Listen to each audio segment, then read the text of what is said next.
ఇక సార్వత్రిక ఎన్నికల సమరం చివరి దశకు చేరుకుంది. జిల్లాలో వైఎస్ఆర్ కాంగ్రెస్ పార్టీ, తెలుగుదేశం, బీజేపీ, జనసేన కూటమి అభ్యర్థులు ప్రచార హోరు జోరుగా ఉంది. ఈ నెల 13న ఓటర్ దేవుడు తమ ఓటుతో ఎవరిని కటాక్షిస్తారో, ఎవరిని తిరస్కరిస్తారో. పోటీల్లో ఉన్న అభ్యర్థులు మాత్రం తమ అదృష్టాన్ని పరీక్షించుకునేందుకు, ఓటర్ దేవులను ప్రసన్నం చేసుకునేందుకు శ్రమిస్తున్నారు. ఈ క్రమంలో పోటీలో ఉన్న అభ్యర్థులు తమ అంతరంగం జేకేసీతో పంచుకున్నారు.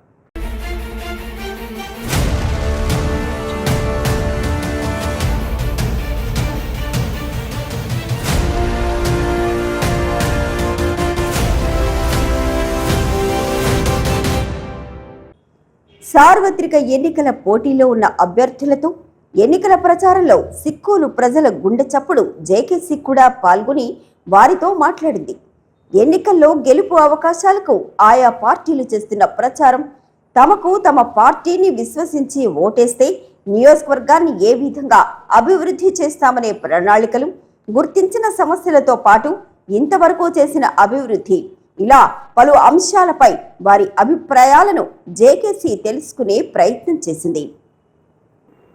శ్రీకాకుళం పార్లమెంటు నియోజకవర్గం కింజరాపు రామ్మోహన్ నాయుడు. శ్రీకాకుళం పార్లమెంటు నియోజకవర్గానికి తెలుగుదేశం పార్టీ తరపున కింజరాపు రామ్మోహన్ నాయుడు మూడోసారి ఎన్నికల బరిలో ఉన్నారు.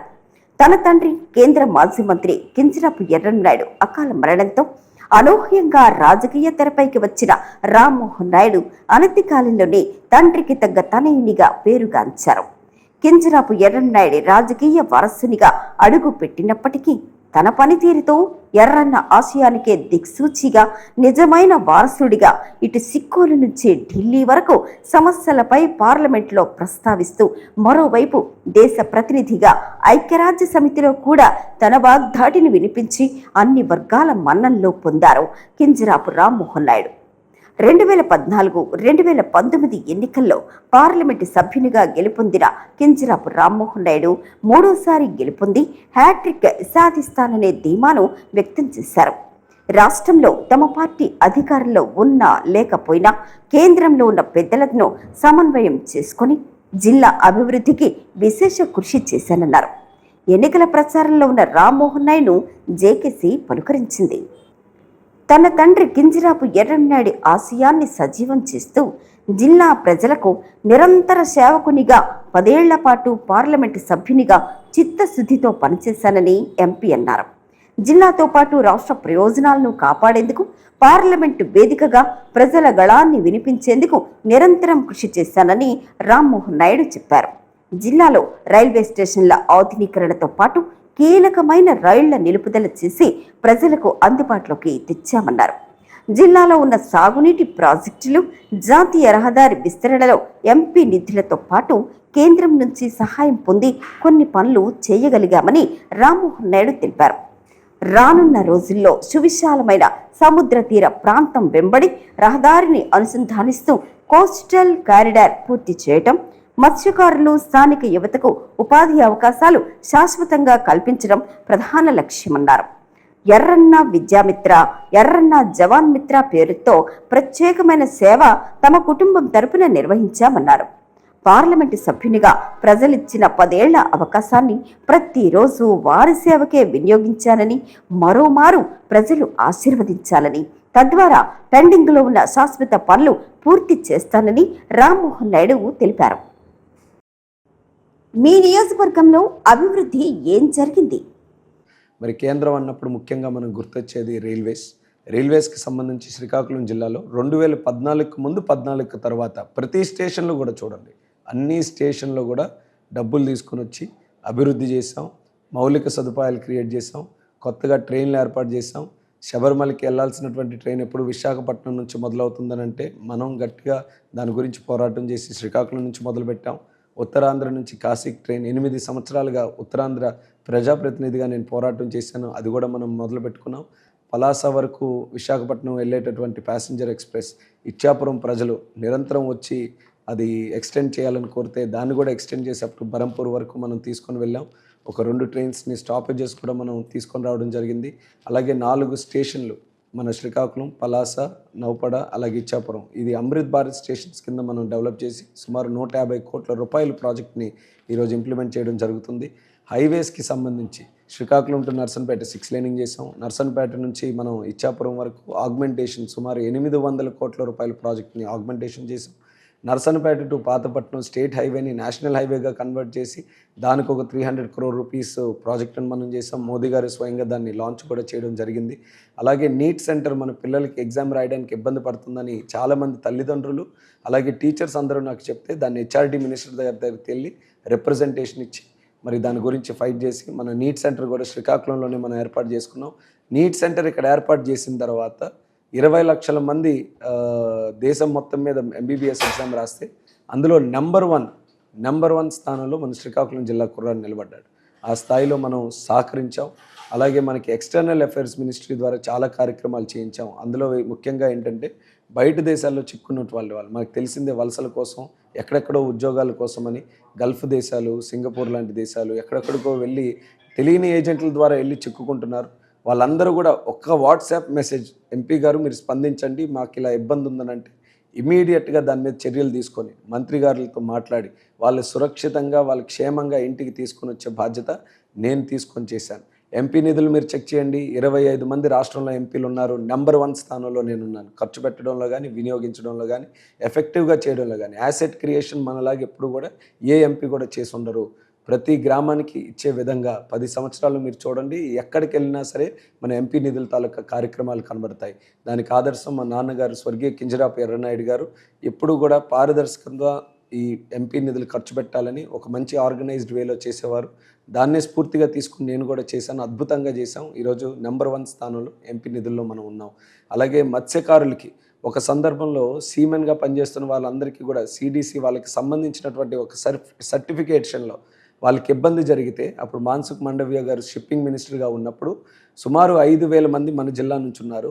మరొక 3,000 మంది దేశం మొత్తం మీద ఉన్నారు. వాళ్ళందరికీ కూడా ఇబ్బంది అవుతుందనంటే మంత్రి గారి దగ్గరికి తీసుకుని వెళ్ళి అది అసాధ్యమైనటువంటి పనిని ఆయనతో మాట్లాడి వీళ్ళ తాలూకా బాధని ఎక్స్ప్లెయిన్ చేసి అది సాధ్యం చేసుకొని ఈరోజు చాలామంది వాళ్ళ జీవన లైవ్లీహుడ్ని కోల్పోకుండా వాళ్ళు మళ్ళీ తిరిగి వాళ్ళ తాలూకా జాబ్స్ చేసుకునే విధంగా ఆ రోజు సహకరించాం.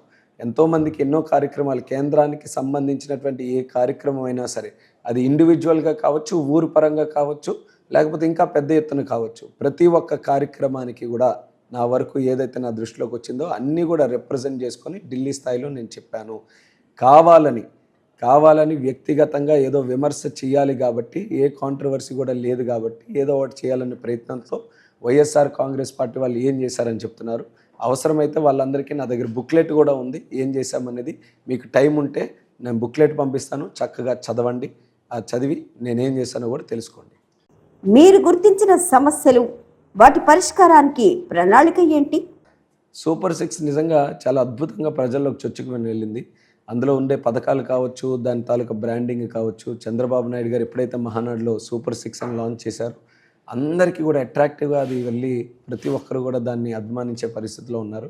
సో చంద్రబాబు నాయుడు గారు రాష్ట్రం కోసం ఒక సూపర్ 6 చేశారు, చక్కగా వెళ్ళింది. శ్రీకాకుళం కోసం మనం కూడా ఎందుకు అలా చేయకూడదు, ఎందుకంటే నాకు కూడా కొన్ని చేయాల్సినటువంటి పనులు నా దృష్టి కూడా దాని మీద పడింది. అది ఎలా అట్రాక్టివ్గా చెప్పొచ్చు అనే ఆలోచనతో నేను కూడా ఒక సూపర్ 6 పెట్టాను. ముఖ్యంగా మన జిల్లాలో వ్యవసాయ రంగం మీద ఆధారపడినటువంటి వాళ్ళే అన్ని కుటుంబాలు కూడాను రైతులుగా ఉన్నారు, వ్యవసాయ కూలీలుగా ఉన్నారు. సో వ్యవసాయాన్ని మనం ఇంకా బలోపేతం చేయాలి. ఎర్రనాయుడు గారి దగ్గర నుంచి కూడా ఆ కృషి జరుగుతుంది మన జిల్లాలో. మనకి 4 ప్రధానమైన నదులు ఉన్నాయి, వాటర్ రిసోర్సెస్ ఉన్నాయి. కానీ పంట సాగునీరు మాత్రం మనం సరిగ్గా ఇవ్వలేకపోతున్నాం. ఎందుకని? దానికి సంబంధించినటువంటి ప్రాజెక్టులు మనం పూర్తి చేసుకోవాలి, నదులు అనుసంధానం చేసుకోవాలి. సో మొట్టమొదటిది వ్యవసాయానికి సంబంధించి నదులు అనుసంధానం చేసి ఉన్న ప్రాజెక్టులు హిర్మన్ రిజర్వాయర్ కావచ్చు, ఆఫ్షోర్ కావచ్చు, ఇంకెక్కడెక్కడైనా చిన్న మినీ రిజర్వాయర్స్ కావచ్చు, అన్నీ చేసి ఇచ్చాపురం వరకు శివారు ప్రాంతం అనేది లేకుండా ప్రతి రైతుకి 2 పంటలకి పండించుకునే సాగునీరు ఇవ్వాలనేది ఒక ప్రధాన లక్ష్యం. అలాగే మనకి వలసలు వెళ్తున్న జిల్లాగా పేరు వచ్చింది. ఎందుకనంటే ఎక్కువ మంది బయటికే వెళ్ళిపోతున్నారు, ఇక్కడ ఉద్యోగాలు లేవు, కంపెనీలు లేవు. అందుకని రెండోది ఇక్కడ స్థానికంగా ఉద్యోగ అవకాశాలు కల్పించడానికి ఇండస్ట్రియల్ పార్క్స్ కానీ, స్పెషల్ ఎకనామిక్ జోన్స్ కానీ అవి క్రియేట్ చేసి ఇక్కడ కూడా చక్కగా ఇప్పుడు హైవే కనెక్టివిటీ ఉంది, ఎయిర్పోర్ట్ కూడా దగ్గరికి వస్తుంది. సో కంపెనీలు కూడా ఖచ్చితంగా వస్తాయి. చంద్రబాబు నాయుడు గారితో మాట్లాడాం, దాని గురించి కంపెనీలు ఇక్కడే పెట్టించి మాకు యువకులకి ఇక్కడే ఉద్యోగ అవకాశాలు కల్పించాలి. రెండోది అందులో స్కిల్ డెవలప్మెంట్ ఇవన్నీ కూడా వస్తాయి. అది రెండోది. థర్డ్ స్పోర్ట్స్ ఇది చాలా ముఖ్యంగా నేను యువతతో ఎప్పుడు కూడా ఇంటరాక్ట్ అవుతాను, మాట్లాడుతూ ఉంటాను. వాళ్ళు కోరుకునేది మాకు ఫెసిలిటీస్ లేవు. ఈరోజు 5 సంవత్సరాలు చూశారు, ఇక్కడ మెయిన్ హెడ్ క్వార్టర్లో ఉన్నటువంటి స్టేడియం కూడా ఈరోజు పూర్తి చేసుకోలేదు ఈ ప్రభుత్వం. అటువంటిది మనం అది పూర్తి చేసుకోవాలి. పాత్రుని వలసతో ఆ రోజు కేంద్ర ప్రభుత్వంతో మాట్లాడి ఒక పెద్ద స్పోర్ట్స్ కాంప్లెక్స్కి మనం శ్రీకారం చుట్టాం. కానీ దానికి ఖేలో ఇండియా ద్వారా నిధులు వస్తాయన్నా సరే రాష్ట్ర ప్రభుత్వం ఈరోజు 5 సంవత్సరాలు జాప్యం చేసింది. ఏ లెటర్లో కూడా పెట్టలేదు. అది కూడా పూర్తి కాకుండా ఉండిపోయింది. సో స్పోర్టింగ్ ఇన్ఫ్రాస్ట్రక్చర్ మంచి అవకాశం, కేంద్రం నుంచి కూడా నిధులు తెచ్చుకొని చేసే పరిస్థితి ఉంది. సో స్పోర్ట్స్ని ఇంప్రూవ్ చేస్తాం. స్పోర్ట్స్ ఎందుకనంటే ఒక స్థాయిలో కర్ణం మల్లీశ్వరి గారు అంతర్జాతీయ స్థాయిలో ఒలింపిక్ మెడల్స్ సాధించి ఒక మహిళగా మన తాలూకా శ్రీకాకుళం జిల్లా పేరుని ఎంతో ప్రాముఖ్యతగా ముందుకు నడిపించారు. దాని తర్వాత చెప్పుకోవడానికి పేరు లేకుండా అయిపోయింది. స్పోర్టింగ్ టాలెంట్ ఉంది కానీ ఇన్ఫ్రాస్ట్రక్చర్ లేక మనం ఇది ముందుకు నడిపించాలి. స్పోర్ట్స్ ఇంప్రూవ్ చేయాలి. పర్యాటక రంగం మన తీసుకున్నటువంటి సుదీర్ఘ తీర ప్రాంతం కానీ, మన కొండల ప్రాంతం కానీ, మనకున్నటువంటి దేవాలయాలు కానీ చాలా ప్రసిద్ధి చెందుతున్నాయి. అందరికీ ఒక ఉత్సాహం ఉంది, ఎక్సైట్మెంట్ ఉంది, ఇక్కడికి రావాలి, శ్రీకాకుళంకి వెళ్ళి అవన్నీ చూడాలని. కానీ ఇన్ఫ్రాస్ట్రక్చర్ అది కూడా లేదు. సో టూరిజం ఇన్ఫ్రాస్ట్రక్చర్ మనం ఇంప్రూవ్ చేయాలి. అలాగే ఆ ఎక్స్ ఆర్మీ కానీ, పారామిలిటరీ కానీ ఇందులో ఎక్కువ మంది ఉన్నారు. పార్లమెంట్లో కూడా వాళ్ళ సమస్యల గురించి మాట్లాడాను, వాళ్ళ కుటుంబాలతో చర్చించాను. వాళ్ళకి ఉపాధి అవకాశాలు ఇంకా ఆర్మీ నుంచి రిటైర్ అయిన తర్వాత వాళ్ళకి భవిష్యత్తు లేకుండా అయిపోతుంది, ఆర్థికంగా చాలా ఇబ్బందులు ఎదుర్కొంటున్నామని అంటే కార్పొరేషన్ ఒకటి ఏర్పాటు చేయాలని చంద్రబాబు నాయుడు గారితో మాట్లాడాం. అది చేస్తాం. First time in the history of India జవాన్ల కోసం అలాగే పారామిలిటరీ కోసం ఒక డిక్లరేషన్, ఒక మేనిఫెస్టోని ప్రత్యేకంగా క్రియేట్ చేసి వాళ్ళకు భరోసా ఇస్తున్నాం. అది ఎందుకనంటే ఎక్కువ మంది ఈ యొక్క రక్షణ దళాల్లో భర్తీ అయినటువంటి వాళ్ళు మన శ్రీకాకుళం జిల్లా నుంచే ఉన్నారు. కాబట్టి స్పెసిఫిక్గా వాళ్ళ మీద దృష్టి పెట్టడానికి వాళ్ళకు మేనిఫెస్టోని కూడా క్రియేట్ చేసాం. అది ఇంప్లిమెంట్ చేస్తాం. అలాగే మనకి మత్స్యకారులు ఉన్నారు.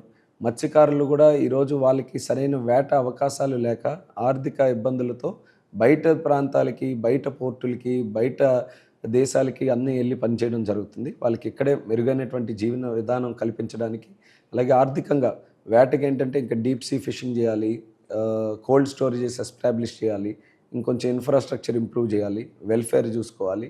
సో మత్స్యకారులు ఎక్కువ మంది ఉన్నారు. వాళ్ళ మీద కూడా దృష్టి పెట్టి మత్స్యకారుల కోసం ఏ కార్యక్రమాలు చేయాలో దాని గురించి కూడా ఒక చిన్న మేనిఫెస్టోలో పెట్టుకున్నాం. బీచ్ యాక్సెస్ కావాలని ఇవన్నీ కూడా ఉన్నాయి.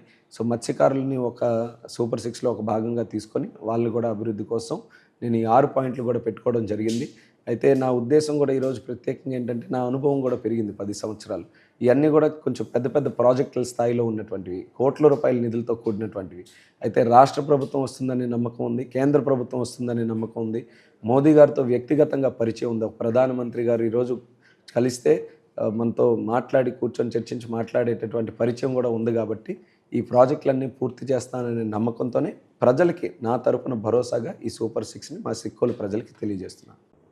మీకు ఓటు ఎందుకు వెయ్యాలి?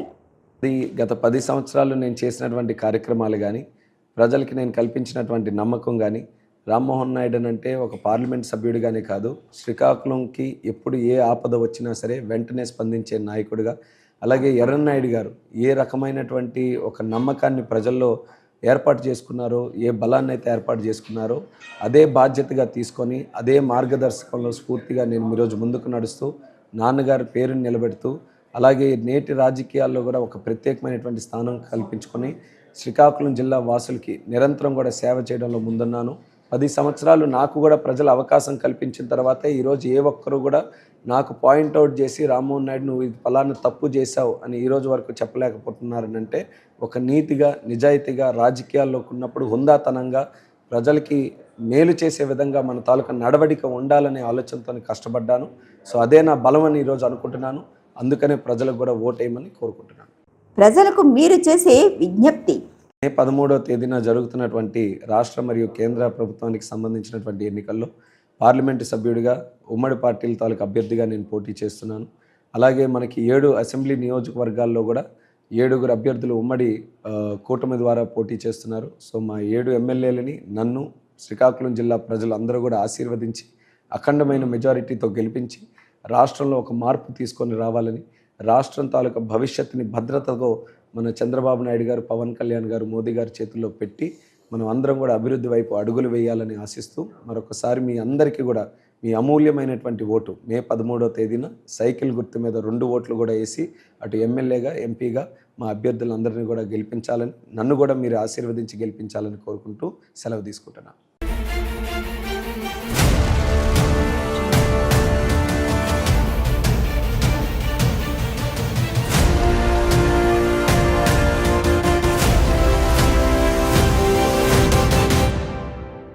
శ్రీకాకుళం పార్లమెంటు నియోజకవర్గానికి సంబంధించి వైఎస్ఆర్ కాంగ్రెస్ పార్టీ అభ్యర్థిగా పేరాడ తిలక్ ఎన్నికల బరిలో ఉన్నారు. ఈయన స్థానిక సంస్థల నుంచి ఎంపీటీసీ, జెడ్పీటీసీగా పనిచేసిన క్రమంలో 2019లో తొలిసారిగా టెక్కలి అసెంబ్లీ అభ్యర్థిగా పోటీ చేసి ఓటమి పాలయ్యారు. తర్వాత కళింగ కార్పొరేషన్ రాష్ట్ర చైర్మన్గా వైకాపా ప్రభుత్వంలో పనిచేసిన తిలక్ ప్రస్తుత సార్వత్రిక ఎన్నికల్లో ఎంపీ అభ్యర్థిగా బరిలో నిలిచారు. ఎన్నికల ప్రచారంలో ఉన్న తిలక్ను జేకేసీ పలుకరించింది. ముఖ్యమంత్రి జగన్మోహన్ రెడ్డి పేదలకు అందించిన సంక్షేమ పాలన తన గెలుపునకు అండగా నిలుస్తుందనే ధీమా వ్యక్తం చేశారు. కింజరాపు కుటుంబం జిల్లాకు చేసిన అభివృద్ధి ఏమీ లేదని తిలక్ పేర్కొన్నారు. పార్లమెంటు నియోజకవర్గ పరిధిలోని 7 అసెంబ్లీ స్థానాల్లో వైఎస్ఆర్ కాంగ్రెస్ పార్టీ ఎంతో పటిష్టంగా ఉందని, ప్రజల నుంచి విశేష స్పందన తమకు లభిస్తా ఉందని ఆయన తెలిపారు. జిల్లాలో మత్స్యకారులకు శాశ్వత ఉపాధి లభించేలా, మూలపేట పోర్టు, ఉద్దానం కిడ్నీ బాధితులకు ఊరట చేకూర్చేలా 780 కోట్ల రూపాయలతో ఇంటింటికి తాగునీరు, కిడ్నీ పరిశోధన ఆసుపత్రి సీఎం జగన్మోహన్ రెడ్డి హయాంలో ఏర్పాటయ్యాయన్నారు. ప్రతి నియోజకవర్గంలో తమ ప్రభుత్వ పాలనలో చేసిన అభివృద్ధి, సంక్షేమం ఓట్ల రూపంలో తమకు అండగా నిలుస్తాయని ధీమా వ్యక్తం చేశారు. జగన్మోహన్ రెడ్డి చెప్పింది చేస్తాడని, చేసిందే చెప్తారని ప్రజల్లో ఒక బలమైన విశ్వాసం ఉంది. అతను గడిచిన 5 సంవత్సరాల్లో మాలాంటి జిల్లాలకు అనేక అభివృద్ధి కార్యక్రమాలు, ఇప్పుడు ఎప్పుడూ దశాబ్దాల కాలం నుంచి వెంటాడుతున్న కిడ్నీ సమస్యని, కిడ్నీ రీసెర్చ్ సెంటర్ కానీ, శుద్ధి చేసే వాటర్ ఇవ్వటంలో కానీ, పలాస ఇచ్చాపురం నియోజకవర్గం, పోర్టు నిర్మాణం ప్రపంచంలోనే మరి భారతదేశంలో ఆంధ్రప్రదేశ్లో అత్యంత వెనుకబడిన జిల్లా శ్రీకాకుళం జిల్లా. ఈరోజు పోర్టు నిర్మాణం చేసి ప్రపంచానికి అనుసంధానం చేశారు. అంతకుముందు Rajasekhara Reddy garu RIMS hospital, Ambedkar university, ఓమిసార్ ఫేజ్ 2కు 1000 కోట్ల రూపాయలు రైతాంగానికి సాగునీరు అందించడానికి కోసం ఆనాడు రాజశేఖర రెడ్డి గారు ఈ జిల్లాకి సహకరించడం జరిగింది. మళ్ళీ జగన్మోహన్ రెడ్డి ప్రభుత్వమే ఈరోజు పెద్ద ఎత్తున శ్రీకాకుళం జిల్లా అభివృద్ధి చెందాలని, శ్రీకాకుళం జిల్లా ఇతర జిల్లాలకి తలమానికంగా ఉండాలని, ఇతర ప్రాంతాల వాళ్ళు వచ్చి శ్రీకాకుళం జిల్లాలో ఉద్యోగాలు చేసుకుని మరి ఈ జిల్లాలో ఉపాధి పనులకు వచ్చే విధంగా చేయడానికోసం ఆయన మా జిల్లాకి ఇస్తున్న ప్రాధాన్యత మేము ఎన్ని జన్మలు ఎత్తినా మర్చిపోలేము. ఈవేళ ప్రజల్లో చూసుకుంటే పెద్ద ఎత్తున ఏ గ్రామం వెళ్ళినా సరే వైఎస్ఆర్ పార్టీ అభ్యర్థులుగా, జగన్మోహన్ రెడ్డి అభిమానులుగా ప్రజలు పెద్ద ఎత్తున ఆదరిస్తున్నారు. ఎందుకంటే పేదవాళ్ళందరికీ అవినీతి లేకుండా, ఒకరి దగ్గర తలంచకుండా నేరుగా సంక్షేమ పథకాలు గడిచిన 5 సంవత్సరాల్లో ఏ రోజు ఏ పథకము ఆగకుండా ప్రతి పేదవాడికి అందించే ప్రభుత్వంగా భారతదేశంలోనే ఆంధ్రప్రదేశ్ ప్రభుత్వానికి ఆ గొప్ప పేరు వచ్చింది. మీ నియోజకవర్గంలో అభివృద్ధి ఏం జరిగింది అంటే వాస్తవంగా జిల్లా ప్రజలు ఇప్పుడు గమనించారు, అందుకే ఈ మార్పును కోరుకుంటున్నారు. పార్లమెంట్ సభ్యునిగా 2 పర్యాలు రామ్మోహన్ నాయుడు గారికి ప్రజలు అవకాశం ఇచ్చారు. ఈ 2 పర్యాలు 10 సంవత్సరాల్లో ఎక్కడైనా తన మార్కుతో ఒక మంచి పని చేశానని రామ్మోహన్ నాయుడు గారు ధైర్యంగా చెప్పమనండి. నేను అడుగుతున్నాను, నేను చర్చకి రమ్మంటున్నాను, పిలుస్తున్నాను. నువ్వు ఈ పని ఈ ప్రాంతానికి చేశాను, ఈ కుటుంబానికి చేశాను, ఈ జిల్లా ప్రయోజనాల కోసం పనిచేశానని చెప్పమన్నాను. అతను ఎంత అసమర్థ పార్లమెంట్ సభ్యుడు అంటే బీజేపీ, జనసేన, తెలుగుదేశం కలిసి 14-19 రాష్ట్రాన్ని పరిపాలించాయి. కేంద్రంలో మోడీ గారు, రాష్ట్రంలో చంద్రబాబు నాయుడు గారు. 14-19 అతను పార్లమెంట్ సభ్యునిగా పనిచేశారు రామ్మోహన్ నాయుడు గారు.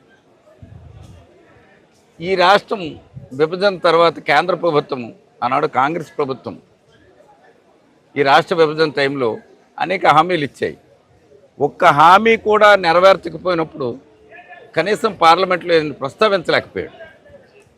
లేదు, నరేంద్ర మోడీ గారు ప్రధానమంత్రి అయిన తర్వాత ఈ రాష్ట్రానికి 28 విద్యా సంస్థలు ఇస్తే ఈ బ్యాక్వర్డ్ జిల్లా అయిన శ్రీకాకుళం జిల్లా, భారతదేశంలోనే వెనుకబడిన జిల్లా శ్రీకాకుళం జిల్లా, ఈ బ్యాక్వర్డ్ జిల్లాకి ఒక్క ఎడ్యుకేషనల్ ఇన్స్టిట్యూట్ తేలేకపోయిన అసమర్థ పార్లమెంట్ సభ్యుడు రామ్మోహన్ నాయుడు. అచ్చెన్నాయుడు కూడా ఆనాడు శాసనసభలో రాష్ట్ర మంత్రిగా పనిచేశాడు.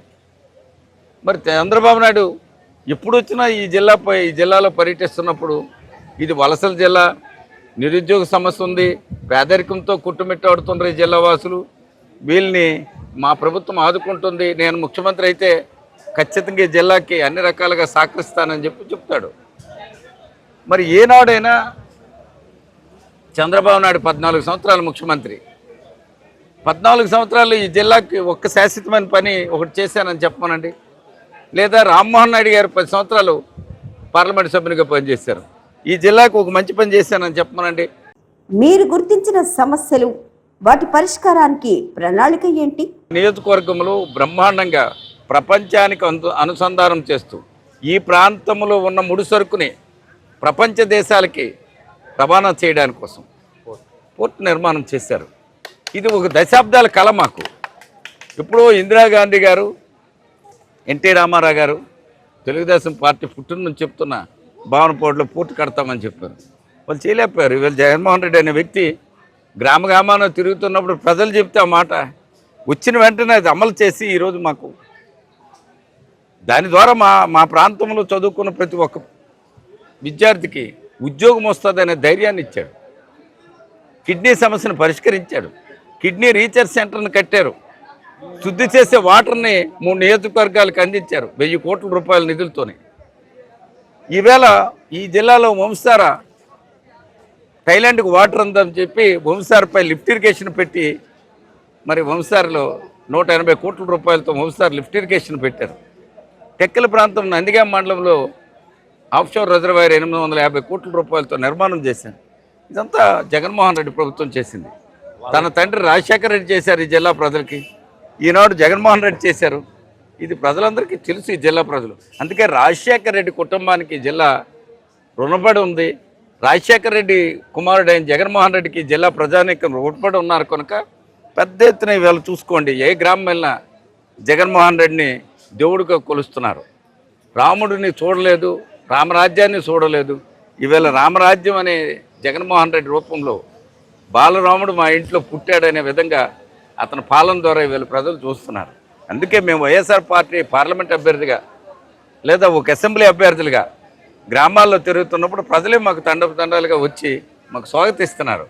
ఈసారి ఈ జిల్లాలో అన్ని అసెంబ్లీ స్థానాలు వైఎస్ఆర్ పార్టీ కైవసం చేసుకోబోతుంది. మీకు ఓటు ఎందుకు వేయాలి? వైఎస్ఆర్ పార్టీ పోటీ చేస్తున్న అభ్యర్థుల్ని, తెలుగుదేశం పార్టీ తరఫున పోటీ చేస్తున్న అభ్యర్థులను కూడా గమనించమని ప్రజలు కోరుతున్నారు. నీతి నిజాయితీకి నిలువెత్తి నిదర్శనమైన గుండాపల సూర్నారాయణ లాంటి వాడిని టికెట్ ఇవ్వకుండా అమ్ముకున్నాడు చంద్రబాబు నాయుడు. ఎన్నో దశాబ్దాల కాలం నుంచి పోటీ చేస్తున్న వాళ్ళకి అవకాశాలు లేకుండా పక్కన పెట్టే టికెట్లే అమ్ముకున్నారు తెలుగుదేశం. ఆ మార్క్ కనిపిస్తుంది తెలుగుదేశంలో. వాళ్ళ అభ్యర్థులు ప్యూర్ చెప్పడానికే వాళ్ళు సంకోచిస్తున్నారు. అందుకు చంద్రబాబు నాయుడు ఎక్కడ కూడా వాళ్ళని ప్రజలకు పరిచయం చేయడానికి ప్రయత్నం చేయలేదు.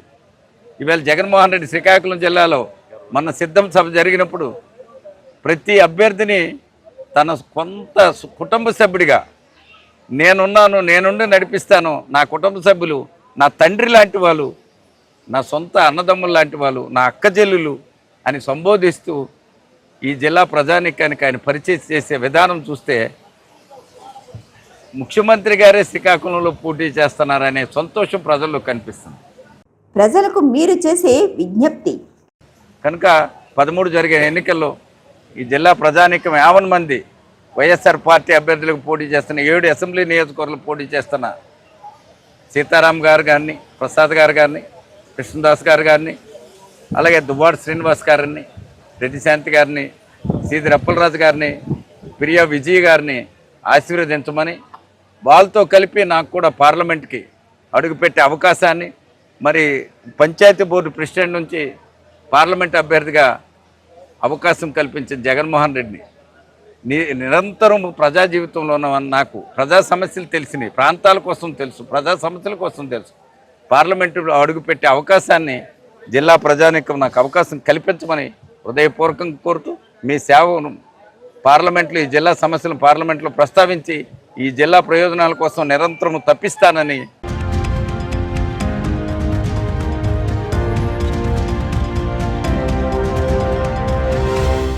Please subscribe, like, share and comment on JKC Media.